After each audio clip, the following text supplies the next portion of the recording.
First, I'm going to talk about how the mobile communication system started.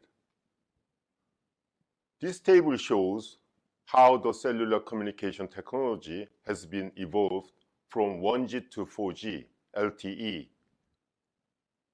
Now, let's start with the first generation system. Well, I captured this advertisement from old Korean newspaper.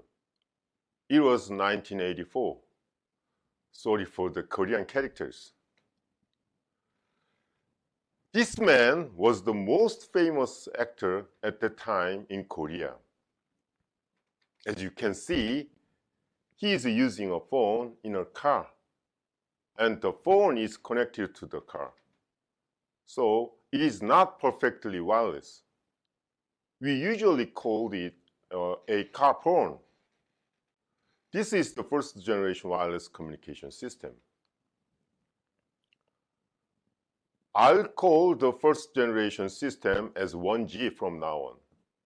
G means generation.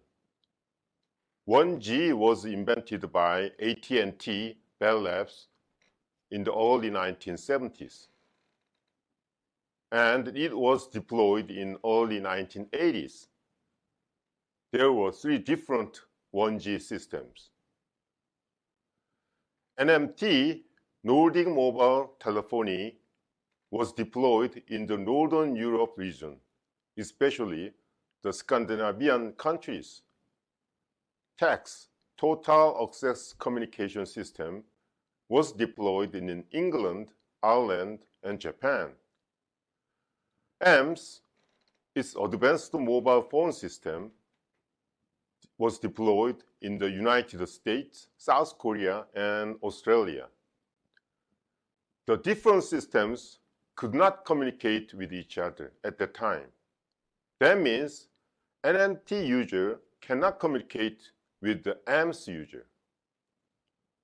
Worldwide, only 20 million people used 1G. It was less than 1% of the whole global population. Now, I will explain the key technologies used in the 1G system: cellular structure, analog FM, and FDMA. The most important development in mobile communications history is the cellular structure, cellular. As I said earlier, AT&T Bell Labs invented the cellular concept. Do you know why we use cellular? Why we just don't say wireless communication? To explain the concept of cellular, I'll give you an example. Assume that you are in Seoul now and communicating with your friend in New York with your mobile phone. Physically, actually, your phone is only connected to the nearest base station from you, not to your friend in the New York directly. If you are moving, then your phone adaptively changes the connection to the new base station on its distance from you. That means your mobile phone is always connected to the nearest base station from you, wherever you go. Your phone does not care all other base stations. So each base station has its own communication boundary, and it looks like a biological cell. That's why we call it a cellular system.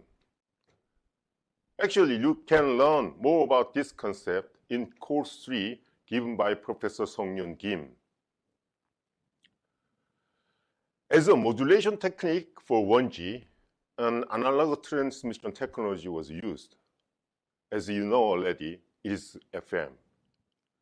Actually, we are still listening to FM radio in our cars. It is exactly the same technology. So the modulation technique was not a new one. Next, let's talk about the multiple access technique.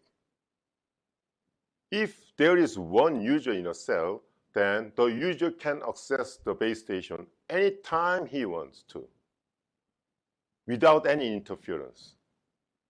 But if there are more than 2 users in a cell, there are many chances to collide each other.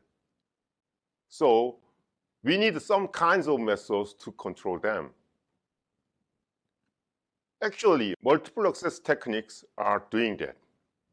For example, as in the figure, if 3 users are in the same cell and they are using 3 different frequencies, then they can connect to the same base station without any trouble.